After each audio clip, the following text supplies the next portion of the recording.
আসসালামু আলাইকুম। এই যে মাত্রই যে বাংলাদেশে যে ভূমিকম্পটা হইলো, এটা কিন্তু ঢাকা থেকে কিন্তু বেশি দূরে না, এই নরসিংদীতে। আর আপনারা তো জানেন যে বাংলাদেশের ঢাকা হচ্ছে সবচেয়ে ঝুঁকিপূর্ণ এলাকা। মাত্র 5.7 মাত্রার ভূমিকম্প রেকর্ড করা হয়েছে বাংলাদেশে। এই ভূমিকম্প যদি আরেকটু পরিমাণে বাড়তো বা অন্য অন্য দেশগুলোতে যে পরিমাণে ভূমিকম্পগুলো হয় সেই মাত্রা যদি আমাদের বাংলাদেশে হইতো, তাহলে বাংলাদেশে ঢাকা শহরের অবস্থাটা কী হইতো একবার চিন্তা করা যায়। নিউজে তো অলরেডি প্রচার হয়ে গেছে যে অলরেডি আমাদের তিনজন যে মারা গেল, এই মারা যে গেল একটা পরিবারের যে দায়িত্বহীন বা দায়িত্ববান লোকগুলো যে মারা গেল, এই পরিবারের দায়িত্বটা কে নেবে? আমি বা আপনারা কেউ নেবেন? কেউ তো নেবে না। এখন সরকারের উচিত এই যে ঝুঁকিপূর্ণ যে ভবনগুলা, ঝুঁকিপূর্ণ যে এলাকাগুলো, সেগুলোকে চিহ্নিত করা এবং সেগুলাকে পুনর্মূল্যায়ন করে সেগুলোর জন্য যথাযথ ব্যবস্থা গ্রহণ করা। কিন্তু বাংলাদেশ তো বরাবরই সব জায়গায় উদাসীন। এই উদাসীনতা আর কতদিন চলবে? আমরা আর কত প্রাণ দেখবো হারাইতে? এটা কি আসলে আমাদের কাম্য?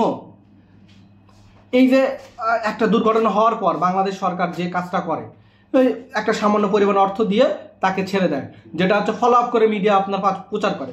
কিন্তু এটাই কি আমাদের বাস্তবতা? তার ফ্যামিলিটা কি ওই অ্যামাউন্ট বা ওই যে সামান্য অর্থ, এই সামান্য অর্থ দিয়ে কি তার পরিবার চলবে? তার পরিবার তো চলবে না।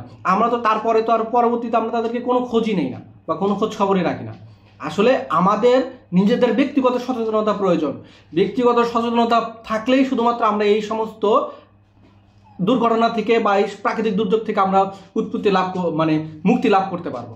এই জন্য আমাদের উৎপত্তি স্থলগুলো এবং ঝুঁকিপূর্ণ এলাকাগুলোকে আমাদের শনাক্ত করা খুবই জরুরি এবং সেই অনুপাতে আমাদের ব্যবস্থা গ্রহণ করা জরুরি। এবং আমাদের ব্যক্তিগত সচেতনতা, আমরা ইউটিউব ফেসবুকে সব সময় অ্যাক্টিভ থাকি, কিন্তু এগুলা দুর্ঘটনা হলে যে আমাদের যে একটু অ্যাক্টিভ থাকা প্রয়োজন বা কি ব্যবস্থা নেওয়া প্রয়োজন বা কখন কোনটা আমাদের করণীয়, সেই করণীয়টা কিন্তু আমরা কিন্তু পালন করতেছি না। আমাদের উচিত, সবারই উচিত, এই বিষয়গুলো যেগুলো প্রাকৃতিক দুর্যোগ, যেগুলো আমাদের নিয়ন্ত্রণের বাইরে, সেগুলো সম্পর্কে আমাদের একটু ন্যূনতম জ্ঞান রাখা প্রয়োজন। যে জ্ঞানটা আমাদের এবং আমাদের ভবিষ্যৎ প্রজন্মকে সংরক্ষণ করবে বা ভবিষ্যৎ প্রজন্মের জন্য খুবই ফলপ্রসূ হবে। আসসালামু আলাইকুম, ভালো থাকবেন, দোয়া রাখবেন, আর কিপস কন্টিনিউ।